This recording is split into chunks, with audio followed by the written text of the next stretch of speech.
Hi friends, मी सुरेखा। आज तुम्हाला मी शिकवणार आहे मुक्त विद्यापीठाचे GKN हा सब्जेक्ट, जो विज्ञान, तंत्रज्ञान, पर्यावरण आणि आरोग्य यावर आधारित आहे। त्यामधला घटक पहिला जो आहे संस्कृती, धर्म आणि विज्ञान। पण यापूर्वी मी तुम्हाला सांगू इच्छिते की हा माझा पहिला व्हिडिओ आहे। तो तुम्हाला कसा वाटला, शिकवण्याची पद्धत कशी आहे ते तुम्ही मला कमेंट बॉक्समध्ये नक्की सांगा। काय होतं की डिस्टन्स एज्युकेशनमध्ये मुक्त विद्यापीठामध्ये आपण ॲडमिशन घेतो, आपल्याला वेळ नसतो म्हणून आपण मुक्त विद्यापीठातनं अभ्यास करत असतो, किंवा शक्य नसतं की आपण नोकरी करणार प्लस अभ्यास करणार। तर माझ्या अनुभवातनं सांगते, मी माझंही मुक्त विद्यापीठातनंच शिक्षण झालेलं आहे। तर आपल्याला कोणीतरी शिकवलं तर ते लवकर लक्षात राहतं आणि आपल्या सोयीनुसार त्या सगळ्या कन्सेप्ट जर आपण क्लिअर करू शकलो, प्रवासात असताना, कुठे फिरत असताना आपण त्या गोष्टी अभ्यासू शकतो। यासाठी मी कन्सेप्ट प्लस त्यावर आधारित ऑब्जेक्टिव्ह क्वेश्चन्स या पद्धतीने तुम्हाला शिकवणार आहे। तर तुम्ही माझ्या व्हिडिओला लाईक करा आणि चॅनलला सबस्क्राईब करायला विसरू नका, जेणेकरून तुम्हाला माझे यापुढचे व्हिडिओ लगेच नोटिफिकेशन येईल आणि अपडेट मिळेल। चला तर आता आपण विषयाला सुरुवात करूया। पहिला चॅप्टर आहे घटक 1, संस्कृती, धर्म आणि विज्ञान। संस्कृती, त्याच्यामध्ये धर्म आणि सोबतच विज्ञान या तिन्ही घटकांचा अभ्यास या ह्याच्यामध्ये धड्यामध्ये होणार आहे। तर आता आपण बघणार आहोत संस्कृती म्हणजे काय। संस्कृतीला इंग्लिशमध्ये म्हणतात कल्चर, आणि सिव्हिलायझेशन म्हणजे शहरीकरण। हे दोन वेगवेगळे शब्द आहेत, पण इंग्रजीतला कल्चर आणि सिव्हिलायझेशन या दोन्हीसाठी मराठीमध्ये आपण एकच शब्द वापरत होतो, तो म्हणजे संस्कृती। पण संस्कृती म्हणजे कल्चर आणि सिव्हिलायझेशन दोन्ही होणार आहे का? नाही। तर त्याच्यामध्ये फरक आहे। तो फरक कसा आहे आणि का आहे तो आपण पुढे बघूया। कल्चर म्हणजे काय? कल्चर म्हणजे संस्कृती, हे आपल्याला माहिती आहे। पण आता कल्चर हा शब्द आला कुठून? कल्चर हा शब्द आला लॅटिन भाषेतून। पण लॅटिन भाषेतल्या कुठल्या शब्दापासून आला? तर कल्ट्रा या शब्दापासून हा कल्चर हा शब्द आलेला आहे। तर या कल्ट्राचा अर्थ होतो जमिनीची मशागत करणे। जमिनीची मशागत करणे म्हणजे काय? आता आपण आपल्याला सगळ्यांनाच माहिती असतं की जमिनीची मशागत करायचं म्हणजे काय करतो। जमिनीत आपल्याला पीक घ्यायचं असेल तर आधी आपण काय करतो? नांगरतो, कोळपतो, त्यानंतर पेरणी करतो, त्यानंतर खुरपणी करतो। म्हणजे आपल्याला शेवटी पीक आपल्याला कसं आलं पाहिजे? उत्तम आलं पाहिजे। म्हणजे आपण काय करतो? ती गोष्ट उत्तम करण्याचा प्रयत्न करतो, म्हणजे त्याच्या गुणवत्तेमध्ये वाढ करण्याचा किंवा उत्पन्नात वाढ करण्याचा आपण प्रयत्न करत असतो। पण ते उत्पन्न वाढवण्यासाठी काय करायला लागतं? आधी जमिनीची मशागत करायला लागतं। म्हणजे आपल्याला पीक जास्त घ्यायचंय तर खत घालायला पाहिजे, पाणी घालायला लागतं। म्हणजे या सगळ्या गोष्टींचा परिणाम काय होतो? आपल्याला पीक जास्त मिळतं। तर कल्ट्राचा अर्थ होतो जमिनीची मशागत करणे। तर या कल्ट्रा या शब्दापासून कल्चर होतं। म्हणजे जसं आपण जमिनीची मशागत करून त्याच्या गुणवत्तेत वाढ करतो, तसंच मानवाच्या जगण्याच्या पद्धतीमध्ये, मानवाच्या गरजा भागवण्याच्या पद्धतीमध्ये, मानवाचा समाजाचा विकास होण्याच्या पद्धतीमध्ये ज्या गोष्टींची आपण भर घालतो त्यालाच काय म्हणतो? आपण कल्चर म्हणतो। लक्षात आलं? आता संस्कृतीची परिमाणे परिमाण म्हणजे काय? मोजणे। आपण जसं किलो, ग्रॅम, लिटर ह्या गोष्टी परिमाण म्हणून यूज करतो, म्हणजे ती गोष्ट मोजण्यासाठी करतो। तसं संस्कृतीचं परिमाण म्हणजे संस्कृती किती डेव्हलप झाली किंवा त्याचे काय परिणाम झाले ते कसे मोजायचे? तर यासाठी संस्कृतीची काय असतात? परिमाणे असतात। लक्षात आलं? तर ही संस्कृती मोजण्याची किती परिमाणे आहेत? 4 परिमाणे आहेत। त्यापैकी आहे एक मानसिक परिमाण, दुसरं सामाजिक किंवा नैतिक परिमाण, कलात्मक व बौद्धिक परिमाण, जीवनव्यापी परिमाण। आता मानसिक परिमाण म्हणजे काय असतं? तर मानवाची जी मानसिक वाढ झालेली असते किंवा संस्कृतीतनं आपला जो विकास झालेला असतो आणि आपल्या मनाची जी रचना घडलेली असते ती काय असतं, मानसिक परिणाम असतो. आता बघा, आपल्याला एखादी गोष्ट कोणी आपल्यासोबत चांगलं वागलं किंवा वाईट वागलं तर त्याचा परिणाम आपल्या कुठं मनावर होत असतो, बरोबर आहे. तर त्याच्यातून जी आपला विकास होत असतो, लहानपणापासून आपण मोठं होईपर्यंत आपल्यामध्ये जो बदल होत असतो, आपल्या मानसिकतेत बदल होतो, त्या सगळ्या गोष्टींचा परिमाण काय, कसं मोजलं जातं, ते मानसिक परिमाणात मोजलं जातं. सामाजिक आणि नैतिक परिमाण. सामाजिक नैतिक म्हणजे काय, समाजामध्ये आपण कसं वागतो, समाजाचे नियम काय आहेत, किंवा एकमेकांशी वागताना नैतिकतेनं वागतो की नाही, या सर्व गोष्टींचं मोजमाप आपण सामाजिक किंवा नैतिक परिमाणाच्या आधारे करत असतो. आता कलात्मक व बौद्धिक परिमाण. माणूस हा एक म्हणजे कसं आहे, त्यांना कला किंवा काहीतरी नवीन करायला किंवा विज्ञानाचा शोध लावायला या सगळ्या गोष्टींना आवडत असतं.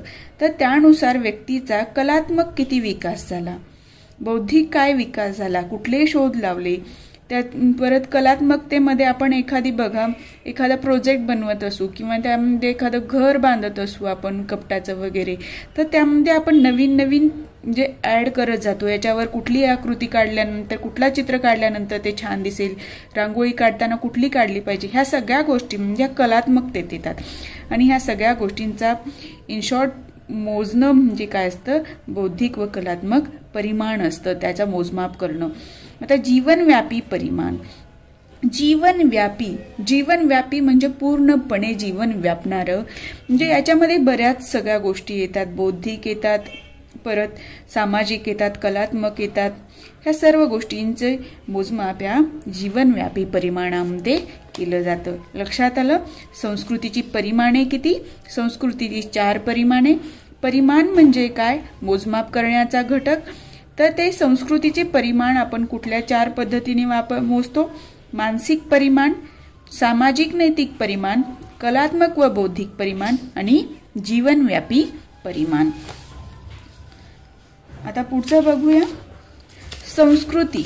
आता संस्कृती काय आहे, संस्कृती हा कल्चरपेक्षा खूप व्यापक अर्थ आहे आणि त्याचा व्यापक अर्थ कोणी मांडलेला आहे, E.B. टेलर या समाजशास्त्रज्ञाने मांडलेला आहे.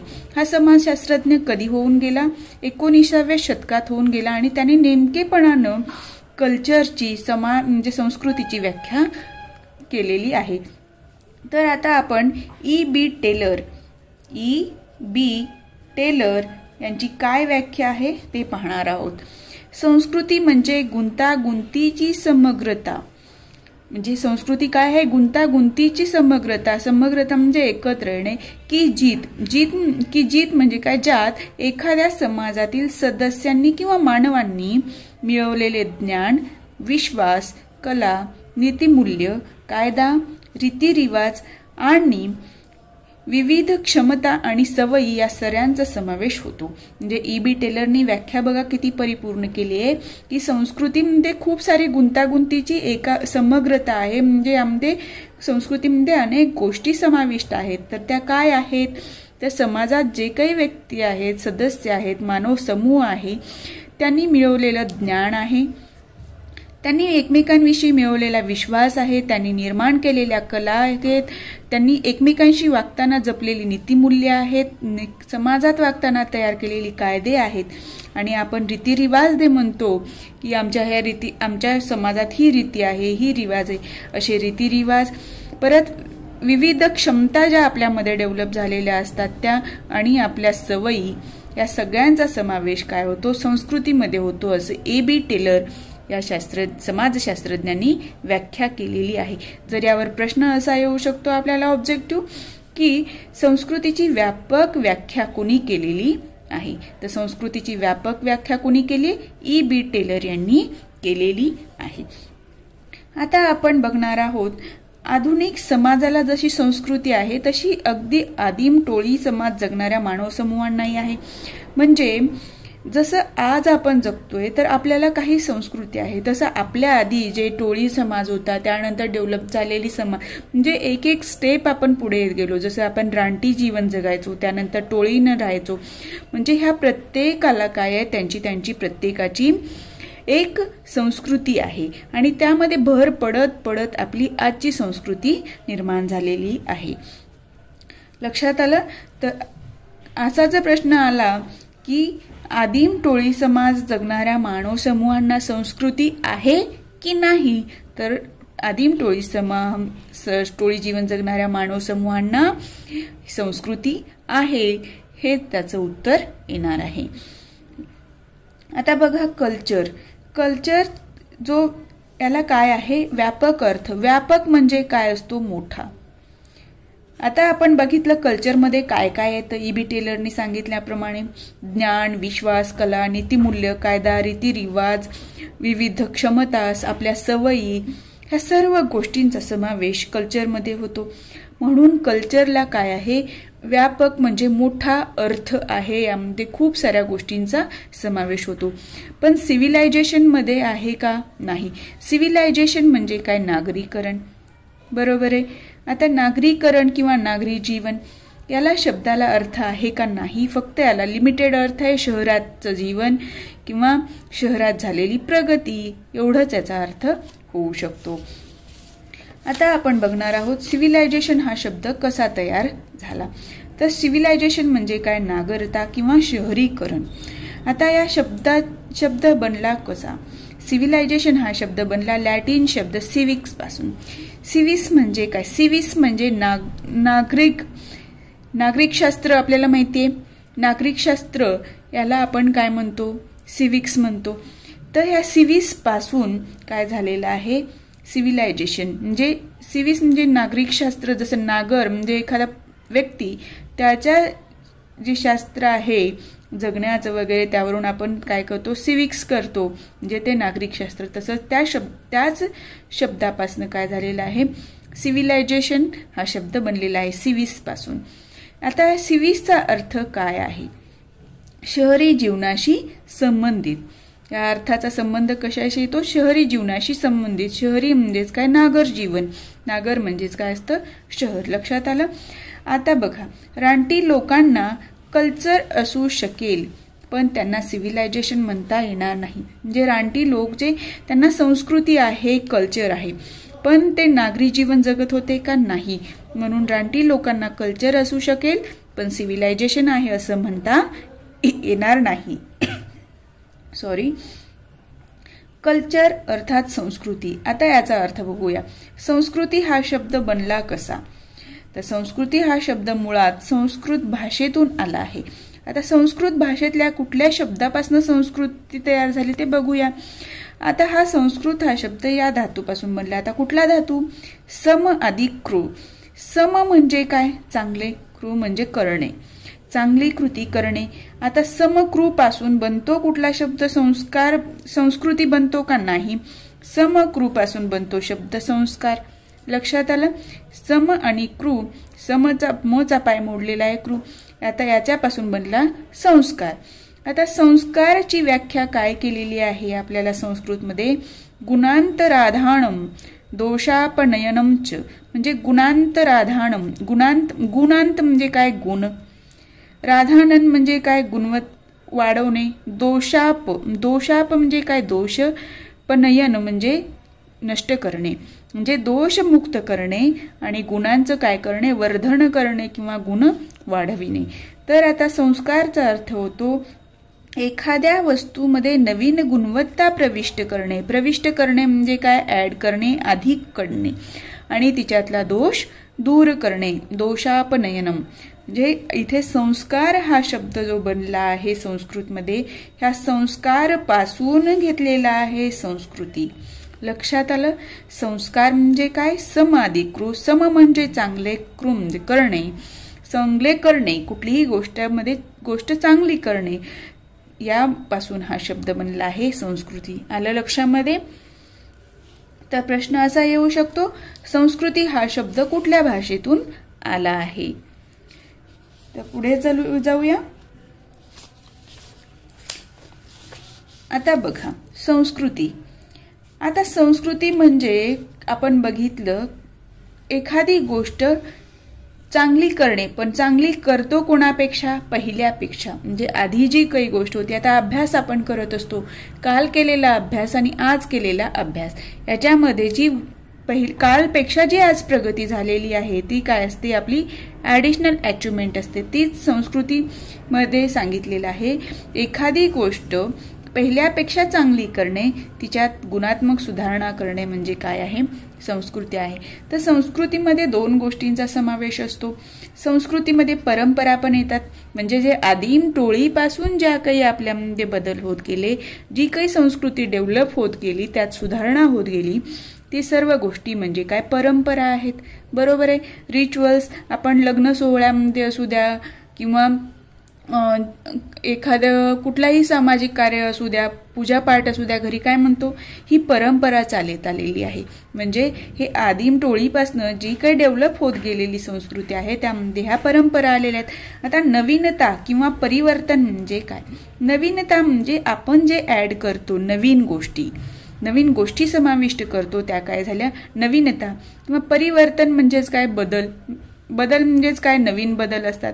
म्हणजे संस्कृतीमध्ये परंपरा, नवीनता किंवा परंपरा आणि परिवर्तन या दोन्ही गोष्टींचा काय असतो?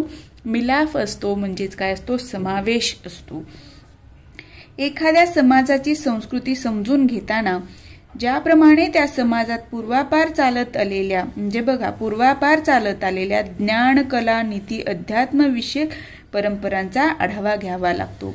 म्हणजे आपल्याला संस्कृतीचा अभ्यास करताना फक्त आजची परिस्थिती अभ्यासून चालणार आहे का? नाही. तर संस्कृतीचा अभ्यास करताना आपल्याला पूर्वापार म्हणजे आधीपासून चालत आलेले ज्ञान, कला, नीतिनियम, अध्यात्मक इत्यादी विषयांच्या किंवा ह्या परंपरांचा अभ्यास करावा लागणार आहे. त्याचप्रमाणे ह्या तर झाल्या परंपरा. आता आपण काय करणार? त्या परंपरांमध्ये समाजाने कोणती भर घातली, त्याचप्रमाणे त्या परंपरांमध्ये कोणते बदल घडवून आणले याचाही आढावा घ्यावा लागतो. हे जे दोन शब्दांमध्ये आहे तेच काय आहे? इथे वाक्यांमध्ये आहे. म्हणजे नोट्स काढताना किंवा लक्षात ठेवताना तुम्हाला संस्कृती म्हणजे काय? परंपरा प्लस नवीनता और परंपरा प्लस परिवर्तन एवढं जरी लिहिलं तरी तुमच्या कन्सेप्ट लगेच लक्षात राहणार आहे. लक्षात आलं? आता पुढचा प्रश्न बघू, पुढचा कन्सेप्ट बघूया. आता बघा, संस्कृती आणि सिव्हिलायझेशन म्हणजे नागरता याच्यामध्ये फरक असला पाहिजे किंवा हा प्रश्न निर्माण कधी झाला? तर 19व्या शतकामध्ये हा प्रश्न पुढे आला. का? तर 19व्या शतकामध्ये औद्योगिक क्रांती झाली होती. तेव्हा काय झालं की बाबा भौतिक सुख म्हणजे जे काही आपण आलिशान घर, आलिशान गाडी ह्या गोष्टींना महत्त्व दिलं पाहिजे की आपल्या संस्कृती म्हणजे आलेल्या जुन्या लोकांपासून आतापर्यंत जे पुढे आलेल्या गोष्टी आहेत त्याला महत्त्व द्यायचं. याच्यामुळे काय झालं? या दोन्हीमध्ये काय फरक आहे ते आपण म्हणजे विचार करायला सुरुवात केलो. आता बघा, इथे आपण घेतलं नागरता आणि संस्कृती. आता आपण बघणार आहोत या दोन्हीमध्ये काय फरक आहे, संबंध काय, याचा नागरतेचा संबंध कशाशी आणि भौतिकतेचा संबंध कशाशी येतो ते आपण बघणार आहोत. आता बघा, शहरीकरणाचा संबंध व त्या शहरीकरणाशी व त्या अनुषंगाने आलेल्या भौतिक प्रगतीशी येतो. म्हणजे नागरतेचा संबंध कशाशी येतो? भौतिक प्रगतीशी येतो. पण संस्कृतीमध्ये तसं आहे का? नाही. संस्कृतीमध्ये भौतिक प्रगतीपेक्षा समाजाच्या बौद्धिक, कलात्मक, नैतिक, धार्मिक अंगाशी येतो. म्हणजे बघा, नागरतेमध्ये फक्त भौतिक प्रगतीशी संबंध आहे. संस्कृतीमध्ये काय आहे? भौतिक पण आहे, प्रगतीपेक्षा म्हणजे याच्यापेक्षा पण याचा सुद्धा समावेश आहे. म्हणजे भौतिक आहे, बौद्धिक आहे, कलात्मक आहे, नैतिक आहे, धार्मिक आहे. म्हणजे इथे खूप साऱ्या अंगांचा काय आहे विचार केला जातो. आता याचा नागरतेचा संबंध कशाशी येतो? सद्य स्थितीशी येतो. पण संस्कृतीमध्ये काय आहे? सद्यस्थिती प्लस परंपरा. बरोबर? म्हणजे संस्कृती ही नेहमी नागरतेपेक्षा वरचढ ठरते. याच्यामध्ये कमी गोष्टींचा अभ्यास, याच्यामध्ये जास्त गोष्टींचा अभ्यास, कमी गोष्टींचा समावेश, जास्त गोष्टींचा समावेश. आता बघा, नवीनता आणि आधुनिकता यांच्याशी संबंध नागरतेचा येतो. पण इथे काय? परिवर्तन आणि सातत्य. म्हणजे इथे परंपरा प्लस परिवर्तन प्लस सातत्य, म्हणजे यापुढे ज्या काही गोष्टी घडणार आहेत त्या सगळ्यांचा समावेश संस्कृतीमध्ये होतो. आता सिव्हिलायझेशन हे बाह्य गोष्टींशी संबंधित असतं, पण संस्कृती ही आंतरिक गुणवत्तेशी संबंधित असते. म्हणजे गुणात्मक वाढ महत्वाची असते. आंतरिक प्लस बाह्य, म्हणजे माणसाचं फक्त शरीर वाढले, मनाचा विकास झाला नाही असं चालणार नाहीये संस्कृतीमध्ये. इथे आपलं वेशभूषा फक्त विचारात घेतली जाईल असं समजूया, आणि इथे आपले गुण प्लस वेशभूषा दोन्ही गोष्टींचा विचार केला जातो. आता क्वांटिटेटिव्ह मापन म्हणजे संख्यात्मक. आता इथे बघितलं जातं, आपण एखादे म्हणतो आपण 1 विमान तयार केलं, 2 विमान तयार केले, किंवा एवढे उत्पन्न झालं, तेवढं उत्पन्न झालं, 4 गाड्या घेतल्या, 5 गाड्या घेतल्या. हे काय आहे? संख्यात्मक मापन आहे. पण गुणात्मक मापन काय आहे? आता आपण म्हणतो याचे गुण याच्यापेक्षा छान आहेत, म्हणजे इथं आपण आंतरिक मापन करतो, त्याची क्वालिटी मोजतो. एखाद्या व्यक्तीची किंवा समाजाचं जे काही गुणवर्धन झालेलं आहे ते मोजलं जातं. ते संस्कृतीचं मापन कशात होतं? गुणात्मक मापन होतं. आता नागरता संस्कृतीचे एक अंग असू शकते, पण ते अपरिहार्य अंग असेलच असे नाही. म्हणजे संस्कृतीमध्ये आपण बघितलं, प्रत्येक गोष्टीमध्ये संस्कृती मोजताना याच्यातले घटक प्लस ॲडिशनल घटक आहेत, बरोबर आहे, अधिकचे घटक आहेत. म्हणजे नागरता ही संस्कृतीचा एक अंग होऊ शकते, पण नागरता म्हणजे संस्कृती होऊ शकत नाही. लक्षात आलं? आणि संस्कृतीमध्ये काय असतं? जीवनाच्या सर्व अंग कुठले? आंतरिक अंग आणि बाह्य अंगांना व्यापक कल्पना आहे. लक्षात आलं? नागरता म्हणजे सिव्हिलायझेशन आणि कल्चर याच्यामध्ये काय फरक आहे. एक वेळा ही गोष्ट समजली की यावर कुठल्याही प्रकारचा प्रश्न येऊ द्या, तुम्ही तो सॉल्व्ह करू शकणार आहात. आता आपण बघणार आहोत संस्कृतीची अंगे किती. आता संस्कृतीची अंगे, जसं आपण बघितलं, संस्कृतीमध्ये आंतरिक, बाह्य, परत कला, क्रीडा सगळ्या गोष्टींचा समावेश होतो. तर याच्यामध्ये संस्कृतीची 5 अंगे सांगितलेली आहेत. संस्कृती ही गुंतागुंतीची समग्रता आहे. त्याच्यामध्ये अंतरंग, बाह्यरंग दोन्हीला महत्व आहे, पण जास्त महत्व कशाला आहे? अंतरंगाला जास्त महत्व आहे. म्हणजे गुणात्मक विकासाला इथे संस्कृतीमध्ये जास्त महत्व आहे. तर संस्कृतीची 5 अंगे कुठली? श्रद्धा आणि विश्वास. आपला जसं विश्वास आहे, देवदेवता असतात, भूते असतात, खेते, म्हणजे हे जे श्रद्धा आहे त्या गोष्टीचा समावेश संस्कृतीमध्ये होतो. धार्मिक आचार आणि कर्मकांड. आपण म्हणतो देवाची पूजा केली पाहिजे, व्यक्तीचा मृत्यू झाल्यानंतर त्याच्यावर जे काही आपण जे कर्मकांड करतो ते सगळ्या गोष्टींचा समावेश धार्मिक आचार आणि कर्मकांडामध्ये येतो. आता व्यक्तिगत पातळीवरील म्हणजे काय? फक्त एका व्यक्तीचा, इंडिव्हिज्युअल म्हणजे फक्त एका व्यक्तीपुरता तो व्यक्ती कशात काय करतो याच्यावर. व्यक्तिगत पातळीवर धार्मिक व आध्यात्मिक साधना म्हणजे एखादा व्यक्ती कुठल्या धर्माचं आचरण करतो, त्याची आध्यात्मिक साधना काय आहे, या गोष्टींचा समावेश यामध्ये येत असतो. आता इथे काय घेतले? सामाजिक संबंध. इथे काय होतं? फक्त व्यक्तिगत संबंध होता, आणि इथे काय? सामाजिक, म्हणजे इथे एका व्यक्तीचा समावेश होतो आणि इथे समाजाचा विचार होतो. नियंत्रण, सामाजिक संबंधाचे नियंत्रण करणारे. सामाजिक संबंधाचे नियंत्रण कोण करतं? रीतिरिवाज करतात. आपण म्हणतो ना, काही रीतीभाती आहेत समाजाच्या, त्या पाळल्या पाहिजेत. त्या गोष्टींचा समावेश सामाजिक संबंधाचे नियंत्रण करणाऱ्या गोष्टींमध्ये होतो. आणि संस्था, संघटन. आता संस्था, संघटन म्हणजे संस्था कुठल्या कुठल्या असतात? विवाह संस्था, आता कुटुंब संस्था आहे, शिक्षण संस्था आहे, शासन संस्था आहे, न्याय संस्था आहे. म्हणजे ह्या संस्था ज्या आहेत त्या चालतात पण एका विशिष्ट नियमाने, म्हणजे ह्या नियंत्रण करत असतात समाजावर किंवा सामाजिक संबंधावर. आता नीती नियमाचा संबंध येतो संस्कृतीमध्ये. आता नीती नियम म्हणजे काय? हा नीती नियमाच्या आधारे आपण काय करतो? संस्कृतीचं मूल्यमापन करत असतो. म्हणजे आता बघा, विद्यार्थी आहेत, आई वडील आहेत, शिक्षक आहेत, म्हणजे ह्या प्रत्येक व्यक्तीचा समाजामध्ये एक वेगवेगळा रोल असणार आहे. त्याप्रमाणे त्या व्यक्तीला वागावं लागतं. आपण लहान मुलांना जर मोठ्या माणसासारख्या गोष्टी केल्या तर आपण काय म्हणतो? याला काही म्हणजे एवढा मोठा कसा झाला एवढ्या वेळामध्ये, म्हणजे आपण अपेक्षा करत असतो की त्यांनी लहान मुलं आहे तर लहानासारखं वागावं, मोठ्या व्यक्तीनं मोठ्या व्यक्तीसारखं वागावं. म्हणजे जे काही नीतिनियम आपण घालून दिलेले आहेत त्या सर्व गोष्टींचा समावेश यामध्ये होत असतो. तर संस्कृतीची अंगे किती? 5. कुठली कुठली? श्रद्धा व विश्वास, धार्मिक आचार व कर्मकांड, व्यक्तिगत पातळीवरील धार्मिक व आध्यात्मिक साधना, सामाजिक संबंधाचे नियंत्रण करणारे रीतिरिवाज व संस्था संघटना, आणि 5वं आहे नीती नियम. आता आपण बघणार आहोत ज्ञान, विज्ञान, तंत्रज्ञान. आपण जे काही ज्ञान मिळवलेलं आहे त्यावर आधारित आपण विज्ञानात प्रगती करतो आणि विज्ञानात जी काही प्रगती केली जाते त्यापासून जी काही टेक्निक म्हणजे डेव्हलप होते तिला काय म्हणत असतो? तंत्रज्ञान म्हणत असतो. प्रत्येक व्यक्तीला आपल्याकडे असलेलं ज्ञान दुसऱ्यापर्यंत पोहोचवण्याची इच्छा असते. जसं आता मी तुम्हाला शिकवत आहे की तुम्हाला फायदा झाला पाहिजे, म्हणजे मी हे शिकवताना काय करत आहे की जे काही मला ज्ञान आहे ती एक संगत मांडलेलं आहे आणि ते कसं व्यक्त करायचं याचा मी विचार केला आणि त्यानंतर तुमच्या पुढे प्रेझेंट केला.